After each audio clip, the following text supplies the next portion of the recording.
Hi, my name's Dan Keane. I'm a composer, producer and musician based in London. Welcome back to my YouTube channel. I hope you're all doing really well. Today's video is a really good one and one that I'm very excited to share with you. Back in January, I conducted an interview with Mike Ladouceur, a composer and educator who's teaching at the Royal College of Music, where I went, and also the University of Cambridge. And besides this, he also has an online course, which I'm currently enrolled in. And I think it's the best value for money that you can get if you want to learn how to score to picture. Very practical advice, takes you the whole way through the process from start to finish. Now, he's been very generous with us in giving us 40% off if you use the affiliate link down below. A small commission of that goes back to me, so you're also supporting the channel, but I'd highly recommend it. It's a course that I'm enrolled in and I'm getting a lot out of it as well. Now, we decided to talk about storytelling for this because I think it's a great topic for people who are right at the very beginning, they've been in the industry for a little while, or all the way towards the end of their career, just getting a few new ideas from other people in the industry. And just looking through the footage from this interview, I've definitely combed through so many great lessons that I'm going to apply to films that I'm working on at the moment. Sit back, relax, and enjoy this interview with Mike Ladouceur. And again, check out the affiliate link down below to save 40% on Mike's incredible course. One of the things I love about music is that, especially in film, is that a lot of lay people don't even consciously realise the effect that the music is having on them. When you then watch that scene without the music, you realise how much of an emotional pull that music had to kind of drive all of those feelings that people did have for real. They did get goosebumps or they did start crying, but there was never necessarily a connection between their emotional response and the fact that music had a big part to play in that as well. The way I tend to think of it is like, what percentage of the screen are you taking up with music? Where you have all the elements that go into the filmmaking process. You have the camera, the lighting, the acting, the choreography, the movement of the characters. All of these things together come to create 100% of the story. And you need to understand what percentage you're filling within that space, which could be 0, or it could be nearly 100. And to know where that role is, so that you can kind of correctly fill it. And one way I think about it is like, if you have, say, a big speech, and then you put a bunch, this huge heroic Straussian fanfare behind it, it will be competing with that speech. So it's almost like the speech itself is giving us 70% of the story, and then the music is trying to tell another 70%. And now it's like listening to two people trying to tell you the same story at the same time. Yeah. And so then you can't understand either of them. I think back in the day, it was probably quite an innocent thing to play these big heroic sequences when the main character was thundering through on a horse or something. But now it seems to be almost like music doesn't necessarily have to mirror that. You don't have to tell people what they're already seeing on screen, but that you're maybe trying to approach it in a slightly more sensitive, nuanced way. You could think of it first in terms of like 2-dimensional versus 3-dimensional storytelling. If you think of kind of an old silent film, or black and white with this, huge Max Steiner score or something like that. What Max Steiner would have had to do is you might have one shot, one sort of wide establishing shot that runs for 2 minutes. And you have this, what would now be considered kind of a crude dissolve or something that is happening over a period of time. The music has to essentially be this tone poem that fills in so much more of that percentage of the screen, because the filmmaking at the time could only say so much. But now with modern film, it's like the lighting can say so much. The writing is more developed. The characterization, the costume, all of these elements fill in so much more of that. So I think the music has to take a step back, where it's really that before it was, over that 2-minute sequence, you would have to say, you couldn't support it with just one line in the music. It had to be developing and give us the whole arc of what that 2-minute sequence was doing. And now you get that arc coming from so many other elements. So I think it's really just the advances in filmmaking that allow all of this to be much more 3-dimensional storytelling. A lot of students starting out want to have sort of a 3-minute clip or a scene and they score it from start to finish. And I think, part of that is, one, that this is sort of the only context of what you have. So when you start working on a larger form piece, you have more liberty to have silence and to go in and out of different sequences. But also I think it's kind of an attempt to overscore, or it's overscoring because they're just trying to show off, you know, and you want to show what you can do. You want to show, look, I'm a good composer, and look at my cool orchestration, you know. And we've all done it, you know, the same. Yeah. You know, so we understand whether music needs to be there or not based on the sort of percentage of screen that's there. But then the next step is to know whose point of view are you writing the music from. So one example I like to think of, you know, very broadly is like if you think of a James Bond film. If you've got James Bond, you know, as sort of tailing like a bad guy, there's 3 points of view in that scene. You have the point of view of James Bond, your protagonist. You have the point of view of the antagonist, who he's chasing. And then you also have the audience's point of view. So, you know, where that might be different is James Bond could be, you know, thinking, cool, I'm investigating, you know, I'm following one lead to the next. And so from his point of view, the music might be something that is a bit contemplative, is maybe, you know, a bit more neutral. Whereas what if we know as the audience that James Bond is walking into a trap? Then the point of view could be that we're showing much more tense music while James Bond is really calm. And that would then give the music would be written from the audience's perspective, and it would give the audience this sense of anxiety and sort of fear of what comes next, because it's like, we know you're walking into a trap and you don't. So I think that's always something to consider, is whose point of view you're actually writing from. You need to understand that. Otherwise, sometimes I've seen loads of work where people will be writing from one thing to the next, you know, and they're sort of jumping around without really understanding that. Yeah, I think that's a good point. I think often, especially for animations that are made for children, there's probably an understanding that, you know, the main character will be okay by the end. And so really you're just trying to take them through the motions while experiencing that film. Whereas something that is maybe slightly more ambiguous, I think it's really interesting sometimes when music misleads an audience into thinking that you know, the protagonist is safe, and then suddenly they're not. There's something off of that so there's a great example from Toy Story 3 where all the toys are in the garbage plant, and they're about to go into the incinerator.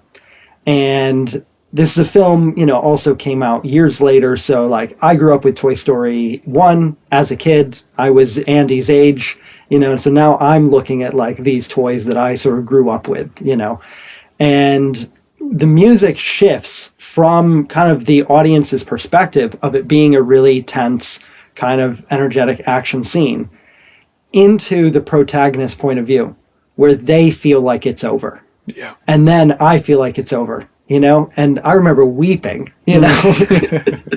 It's such a great scene because you actually then feel like, oh no, like if they've given up, you know, then there's no hope. Yeah. And that's what's so powerful about it. Because if the music has just stayed from the audience's perspective of like, is it going to happen?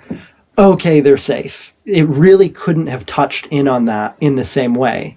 What role do you think completely removing music has on a scene? I'll give an example. There was a moment, it was the last scene where Walt and Skylar are together in Breaking Bad, and he's not supposed to be there, but he's just having a conversation with her, and for a good kind of 5 minutes there's no music at all, and it's just the two of them sitting in a kitchen, and there is something quite bleak about it. But had there been music there, what do you think that would have done to the story that the absence of music then delivered even better than any music could have done? I think with a scene like that, the music, if music had come in, it would have been kind of holding the audience's hand in a way. And that then really softens the whole experience. Because it's kind of like, okay, and there's this emotion, you know, or there's this feeling. But something like that, there's no place, because that silence and the juxtaposition of these two characters, everything that's come up to that moment, how their, you know, performance is, if that's not highlighted to fill 100% of the screen, then the music would just be softening that role and would actually make you feel much less for it. But taking the music out makes it feel very realistic. So now you're stuck with them, and there's been, films where you'll have this tragic ending and then the credits is silent, and it forces you to sit with what just happened. So I think the absence of music can really draw the audience in, because it now makes you really focus on all these other elements that are going on. It doesn't let you sort of sit from the outside as an observer as much. And it doesn't happen very often nowadays, but you do occasionally get films that don't have any music at all. Do you find with films that have no music at all that sometimes they're missing something? Well, I think it depends on the film. Like one that I use an example, and I'm not sure if I used that example when you were a student, but the film Paradise Now, that was a film that has no score, but it seems pretty clear that the score was probably thrown out at the end, at the last minute, because there's definitely scenes that would benefit from having music to them that feel a little bit more empty. However, I think it really just depends on how the film is made. There's films that are made without music in mind, that the intention is to have no score. And if the intention is to have no score from the beginning, and the filmmaker does a good job of fulfilling and sort of filling that screen with all these other elements, then what score do you need? Yeah, I guess music should always be used as a tool, and you wouldn't necessarily always take your tools out. No. Every single time. It's like, well, I'm going to need that now because I need to deliver on something else. I think another thing that's quite interesting to talk about is scale, because often in films these days, I don't know if it's because of shrinking budgets or if it's just the way that certain composers have really used an absence of just a massive orchestral players and have boiled a whole score down to just a couple of players or just a few people who have really interesting parts to play. In the scene where there's just two people sitting in a kitchen and that speech is all that fills the sonic space, it becomes that much more kind of raw and intimate. And I guess in a similar way, if you were to get, a single string player or something playing on something, often this is the case in film, in pop music as well, but if you take away the full arrangement and just bring it back to a piano and a vocal, they are so much louder in the mix and they're so much more raw, and you can hear all the nuance of the pedals coming up and down, and you can hear someone maybe like breaking slightly in their voice and things that would otherwise be covered by these huge arrangements.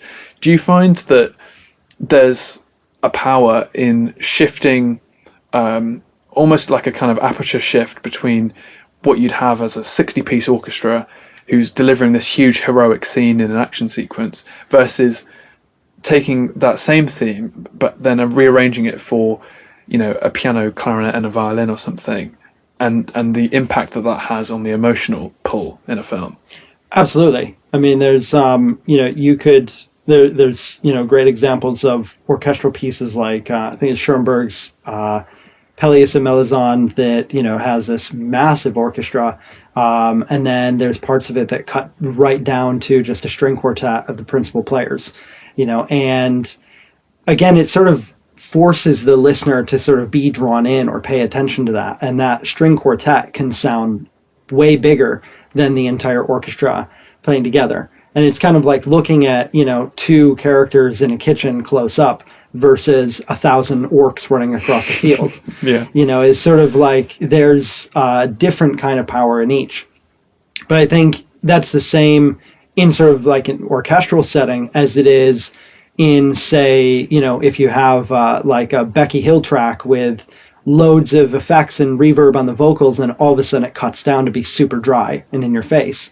It has that same kind of aperture effect that you mentioned. And so I think that's another tool, as a composer to kind of understand that really like the power of your arranging, I think has such an effect. And there's so many tools that we have that you're using all together, simultaneously. It's that you're controlling, how do I use this thematic idea? And then how do I, arrange that? So I need to choose the color, and that will influence the mood, but then also the scale and the size of it. And what if I shift this color, but then also bring down the size, and so it can have a huge effect. And that's what, why we spend our lives trying to master this craft. Yeah. Is that it is endless. There's always more to gain. There's always something to get better at doing. But yeah, I think each of these is just different tools that we kind of have access to. Yeah. I think we've reached a really wonderful time now where, I mean, it's been like this for a while, I guess, but where dynamics in terms of volume is far less important than timbre and tone. And like you were saying earlier about projecting in a theatre to reach the back of, to reach the back rows, whatever, it's a similar reason that we'd bring out the brass for those massive sections in an orchestral piece. But now we don't have to use brass just in that way anymore. In fact, if we hear them played really quietly and close up, that can have a completely different sound to being played really loudly far away, and suddenly instruments that we would never put together sound beautiful together, because even though they wouldn't work if you played them next to each other in the same room, but we can treat things afterwards and make things different. And I think it's interesting seeing, like many players playing very quietly has a very different sound to one player playing loudly, but those timbral shifts are very different to just volume differences. And I think that's where kind of production has a really lovely effect on music in a way that scoring doesn't. Yes, it's a D sharp, but like that doesn't necessarily mean anything. How is it being played? How is it being delivered? I guess something else we should talk about really is the role that music has on emotion in a film, and how you might map the music to take the audience through that, but allow them to feel. And I think one thing that we often do, or often can fall into the trap of doing, is having watched the film 1,000 times, we can get ahead of the audience by presenting some chord or some moment so that they feel it just as it happens. And often something that I think you've talked about before is to almost delay it so that the music's almost behind, so that when the audience sees it and then hears the music for the first time, it kind of catches them in the right moment so that they can feel before the music tells them what to feel, if you see what I mean. Yeah, I think there's definitely there's a pocket to kind of score in, and sometimes you want to be ahead of that moment, sometimes you want to be slightly behind that moment or dead on it, and so that has an effect of, say you have like a hit point on a cut. I think of it like there's shifts in music. Anytime we make a shift in music, we're saying something. That could be muting an instrument, adding a new line to the arrangement. It could be, changing a color, changing key. There's so many different things that we can do in order to sort of make these shifts and changes. And every time we do it, we say, look at this. We're kind of saying that is a significant point. And there's much more significant points and much less significant points to create bigger or smaller changes at. And then you can control where exactly you hit it in the pocket. So if there's a big, action sequence and then there's a huge hit point on a cut, or there's a big explosion, that is a particular frame, where we're building up to that moment. The edit is also saying, look at this, when it makes a change, either on a cut or, a big thing that happens in that shot. So if we're doing it at the same time as the edit, we're both putting so much emphasis on this, and it becomes greater. If I wanted to kind of soften that, I could do it either slightly ahead or behind it. I probably wouldn't do that with an explosion, but what if two characters are hugging each other? Then maybe I'm putting the music slightly behind, so that, as the example you were sort of talking about, is we're giving the audience time to recognize that. And then the music is coming in to say, here is the, warmth of that hug when you would actually feel the hug. So it sort of helps connect the audience to that in a slightly different way. So definitely, I think, as a sort of another tool when you're actually scoring, is trying to find the right moment to sort of fall within the pocket of any change. And then the sort of hierarchy, of where those changes are, and bigger changes versus smaller changes. Do you find that when creating emotional pulls in films, that sometimes less is more, that you can overwrite a moment because you want to feel the same way you did when you played that first chord progression as a piano sketch, and you thought, this is quite a nice moment actually, like people are going to really enjoy this. And then the second and third time you hear it, you're like, maybe the piano isn't enough now, maybe I'm just going to reach for the strings. And then suddenly you create this moment that completely like overthrows the whole thing, just so you can feel the same way you did when you first watched it. I think as anyone who makes films, and I guess as composers we're part of that crew, that we see it more times than the audience ever will. And so I think it's worth reminding ourselves that, you know, people are going to see this once or maybe 3 times, but we've watched it 3 times today in that particular moment.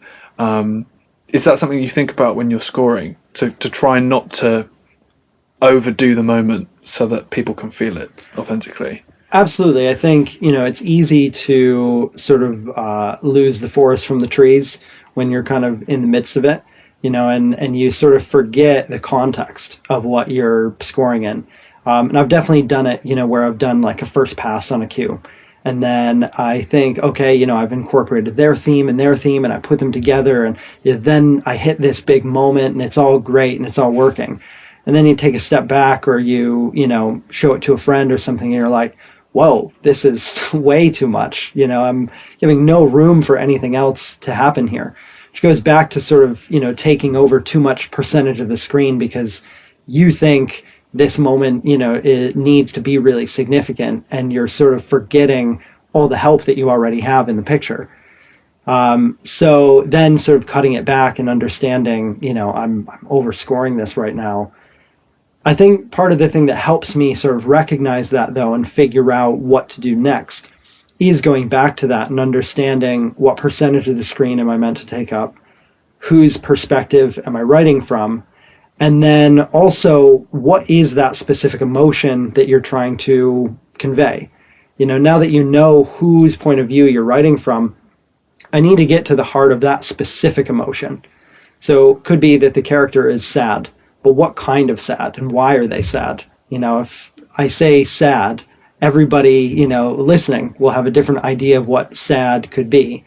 So you need to get to a really specific version of that. And I think that comes from understanding the context of that character, where they are in that moment of the story. There's a lot of things that we can the homework we can do to figure that out before sitting down to kind of write that. If one example I like to use, I think of this kind of roadmap to get to a specific emotion. So if you say the word passion, then everybody will have an idea of what passion could be.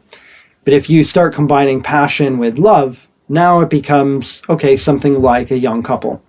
But if you then had passion and anger, it becomes something more like a terrorist. So there's a kind of scale that each word can kind of slide on because it has such a range of emotions. So when I start sort of going down this roadmap, I could think passion, love, and time, and then it feels more like an old couple, and then passion, love, time, and loss. And then everybody would probably have the same idea of like the opening of Up, of this old couple and sort of losing someone. So we can get to a really specific kind of emotion. And with this example of, a character being sad, it's like, well, what are they sad about? Did they just lose a loved one?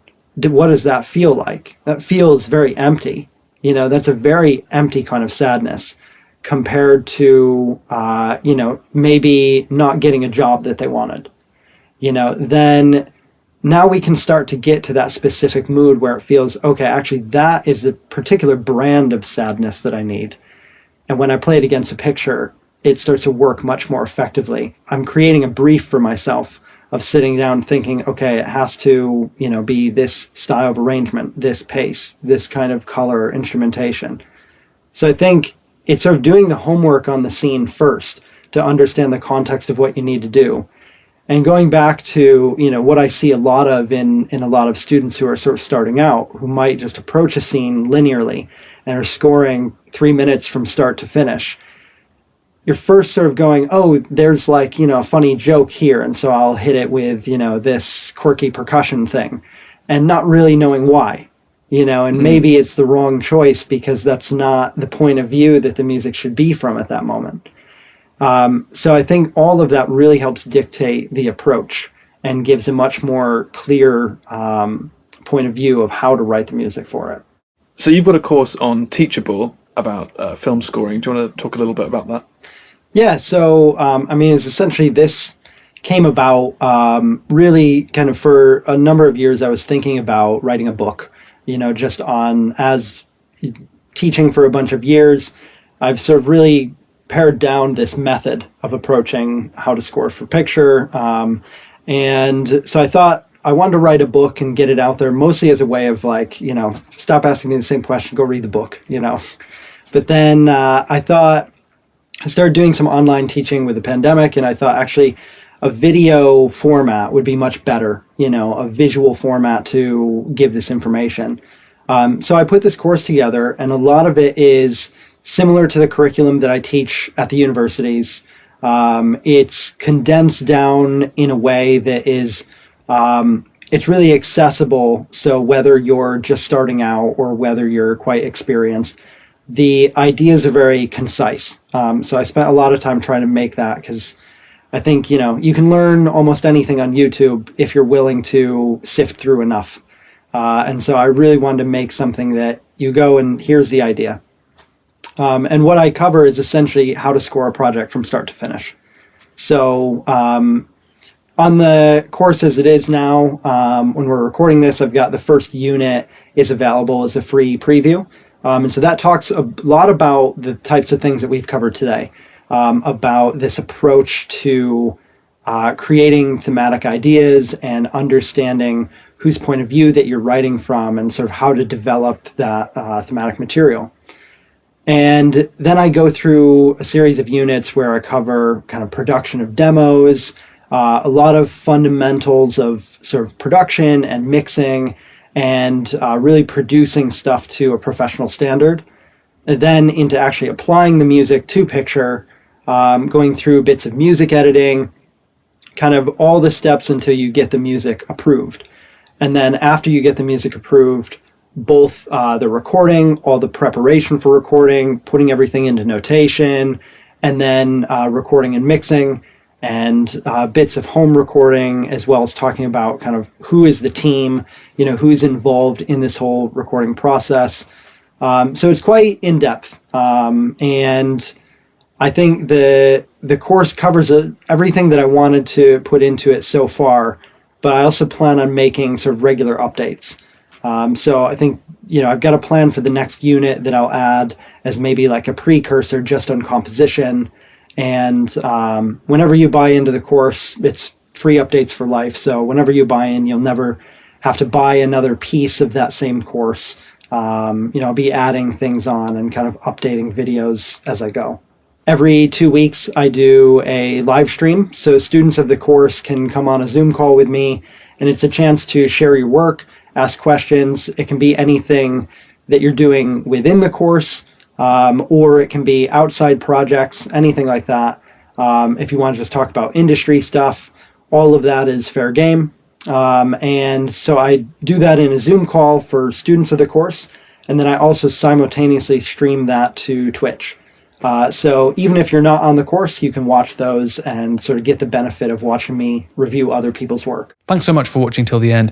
If you want to check out Mike's course, you can do so at the affiliate link down below, where you'll save 40% and a small commission comes to me as well. So that supports the channel. I'm going to leave links to all of Mike's socials down below, including his Discord and his new TikTok channel as well. So there are plenty of places where you can get lots of free content from him, but I would highly recommend joining his course or taking him up on some one-to-one lessons.